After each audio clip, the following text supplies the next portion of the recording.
Welcome to a special arts and crafts edition of Too Deep. I'm your host, Pete B, and I'm here with Cousin Chris. That's right. It's CC coming at you. Cousin Chris is going to help me with this project. I've been talking about this a little bit on the podcast for a while now. We have done this, is it half a dozen times?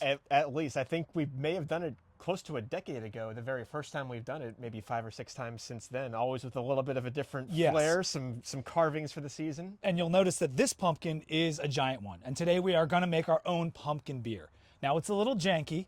And it's kind of more about the ceremony and the party trick of it than maybe even the taste, but you will absolutely get some pumpkin flavor in the beer by doing this. We guarantee it. Yeah. And so here are the tools that you need. Typical pumpkin carving. If you're making a jack-o'-lantern, you know how to get these tools. We have some smaller versions of that.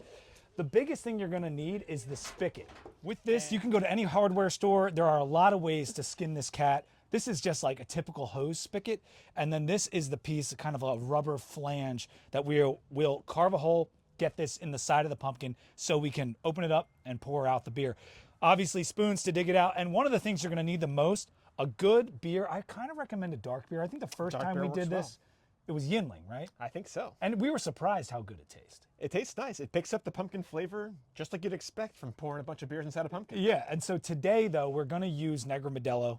Going to have a little south of the border flavor. A little Spanish flair. But that dark beer, I think, will be... You want something that has a full body because there is water in the pumpkin. Even when you carve it out and get it all out, it will make the beer a little watery, a little flat. So it kind of comes out like a cream ale. So get yourself something darker, maybe a little stronger. But you can really use anything you want. This guy knows his stuff. But you're going to need the spices as well. I've got some nutmeg here, cinnamon, pumpkin spice, whatever it is. Any of those things you normally see. I think the pumpkin spice has like cloves in it and ginger as well as nutmeg and cinnamon. We're going to throw that in afterwards. So we're going to get to carving and we'll see in a minute. Okay, Cousin Chris, where are we at? We've got our gourd. She's bored. She's cleaned and we out. poured most of the guts out. She's a little messy, just like us, but that's fine.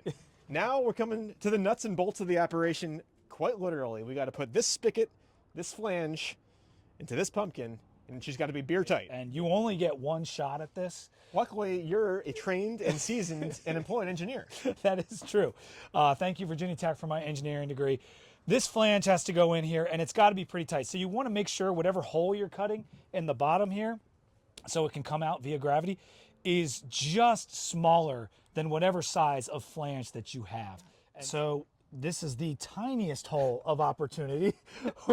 We're ready to start jamming that flange. And like I said, this isn't scientific. This is literally just going to go in here. All right, now it's time to pour the beer, fellas. All right. We've got some Modelo. Everyone grab one. We'll kind of do a ceremony here. Cheers to some pumpkin beer, some homemade pumpkin beer. Some homemade pumpkin beer.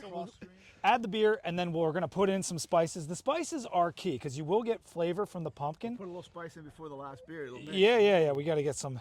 That's what we bring the old timers in here for all of the veteran. Get some mixing action. Uncle Jim knows what he's talking about. Uncle Jim's also a Penn Stater. He's I just gave up Franklin to you guys. Yeah, that's right. Chazman's in the shot here. Hate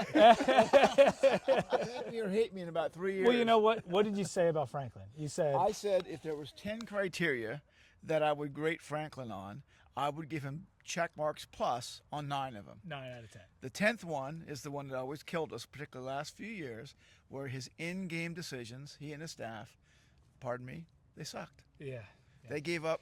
We are used to some of that too, having Franklin's understudy. But from a Penn Stater, you said like we should be. This is a good move for us. It is a good move because if you have a 5-year contract, by year 2 or 3, I think from where you're coming from is why I say that. With all due respect, you should be a lot higher than you started out with him, and it's only a 5-year contract. So he moves on, or you give him the boot. It's not like we were faced with a stupid 10-year contract, and you move on and maybe get even better because he built you a good base. And he could be the builder that we need at Virginia Tech. That's what we're hoping for. We're standing here on Thanksgiving Day. You can see we got the fire pit going. Uncle Jim's going to deep fry a turkey back here. It's a good day. The Hokies got some commits just this week, thanks to stealing the Penn State ones. Thank you very much. That's right. That's right. Yeah, we got a new Messiah at Virginia Tech, but I do wish you well. Yeah, thank you. I appreciate that. So we are going to add our beer. We're going to add our spices, and we will see you in about an hour, maybe 2. You don't want to spend too long because it will start to leach more and more water out of the pumpkin. So after about an hour or 2, you'll have enough spice and enough pumpkin absorption. It's time to drink it. It's time to drink. We'll talk to you soon. All right, it's time to sample the beer. Sample we shall. It's been percolating. It's been sloshing. It's been spiced. Let's see how well the spigot works. Depending on how high your levels are. Here, give me your cup. Or how much beer you decided to put in. It will come out faster, obviously. Let gravity be your friend on this one. Cheers. Let's see what we got here. Cheers. Some pumpkin flavor in there, though. Very nice. All right, so someone else come over here. Give this a sample. What are those notes? What are you tasting? Cinnamon for sure. Do you feel like you're getting that pumpkin coming through? Pumpkin, nutmeg. Which Little nutmeg. throws it in there. Yeah, it's great. Not too shabby. Not too shabby at all. Not a botch. This is good. It tastes like Thanksgiving. Yeah, I mean, it's delicious. We have done this a number of Thanksgivings. It kind of, like I said, you can look at this. Come in closer here, camera woman. We've got Chris's beautiful wife behind the camera. It's got kind of that cream ale kind of look to it. Less carbonation because it has been sitting out and it's been sitting in a watery fruit. What is a pumpkin? Is it a fruit? A vegetable? It's a fruit, technically. Gourd, yeah. But botanically a vegetable, edibly a fruit. I don't know. There you go.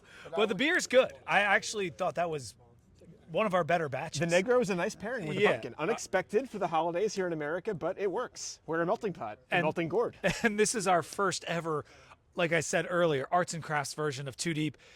I think it was a success. I call it a success. I wish everyone a happy Thanksgiving. Give this a try. The hardest thing to do is just go to the hardware store, and it's honestly one of the more fun things to do. I think you get in the hardware store, you get to look around a little bit, find the spigots you want, find the flanges you want, but use your sensibilities here. And maybe next fall you'll find a Too Deep branded pumpkin spigot in your Home Depot aisles. You can see we use this one with the red handle, but we've had a couple different ones over the years. I've lost several, but cheers. Happy holidays, and go Hokies.